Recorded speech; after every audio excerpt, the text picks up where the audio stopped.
This video is about executing a plan on recovering from porn addiction.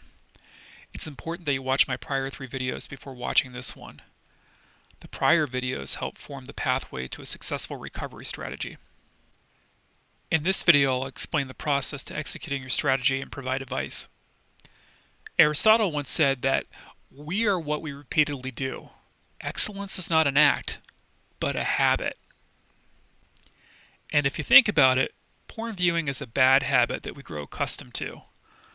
With our newly formed goals in mind and a recovery strategy in place, our mission is to now retrain our brain on healthy habits. Speaking as a person who's been down this road and has met other heavy porn users, I just want to let you know that kicking old habits isn't easy, even if you are a disciplined person. Habits are the process in which a cue triggers you into a routine until a reward is provided. Craving powers this whole thing in an endless loop. Yes, craving is the thing we fight. The urge comes from nowhere and all of a sudden it's dominating your thoughts. The craving is caused by the neurochemical dopamine, which serves the purpose of motivating our behaviors so that we will choose some actions over others. In the case of bad habits, our brains have imprinted behaviors that we may not consciously want to do, but we still do them anyway. Fighting off cravings takes time, and depending on your track record, it could take months, if not years. So when an urge strikes, you have to say to yourself, this is a craving. In a few minutes, it's going to go away. And of course it will, if you wait it out. This is why I mentioned in my prior videos that mindfulness and meditation are a critical tool in the porn addiction recovery process.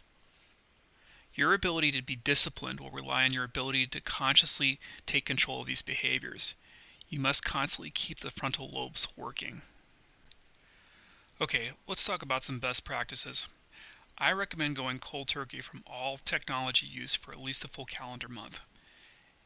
If this isn't possible because of your job requirements, I recommend strict self-policing of your digital use. Hide all tablet and smartphone devices from sight unless you actually have to read an email or answer a phone call. Do not, under any circumstance, use your web browser for casual surfing. Basically, your surfing is done, at least for a month. Same thing goes for PC use. If you can get away with it, take your PC or laptop and put it in a hard-to-reach location, like the attic. If there's a family PC around and you're sure that the rest of your family is going to have to use the PC, be sure it's in an area with lots of foot traffic so you won't be tempted. If your pornography usage still involves print media, avoid any adult bookstore and commit yourself to throwing out all of your stash. Don't even think about it, just do it. Also avoid any magazines that might have triggering images. Your new brain diet is a no-sex diet, not just a no-porn diet. Anything that might trigger you, say like a bra ad or pictures of women in bikinis, should be avoided for a month. As I mentioned in the goals video, you might discover triggers as you go along through this daily process, so just keep paying attention to your feelings and keep an inventory going. Always keep conscious of the fact that your urge won't be strong forever. Staying mentally focused will help you resist cravings. Early in the process, keep a rigid schedule. Know exactly what you're going to be doing for every part of the day. Keep a day planner, write things down, or keep it in a digital PDA or in your cell phone. The old expression about idle minds being the devil's workshop is true when you're trying to break a bad habit. Keep a journal and record how you are doing on your goals. Also, keep a note of the challenges you did or did not expect. Write down new triggers or potential modifications to your goals. Also track meetings that you attended, whether it's the 12-step program, religious community assistance, or mental health professionals. Record progress and any enlightenments from your therapy. How did you feel after yoga? Also be sure to meditate every day if possible. Also, try to do a regular reading on addiction-related topics early on so that you maintain focus on the problem at hand. Remember to also reward yourself weekly if you maintain sobriety, especially early on. During the first few weeks, make sure you seek out a sponsor in one of the 12-step programs. Getting started on the 12 steps early on in the process will help reinforce why you were doing all this in the first place. If you can't get a sponsor, find a friend or an accountability partner to at least review where you are and what you're doing. Remember, you aren't alone, so find others that can help you and make sure that you lean on them, especially if you feel like you're struggling. Sometimes just talking things out is enough to help urges go away. Once you have 1 month of sobriety, do an assessment to see how you've made progress.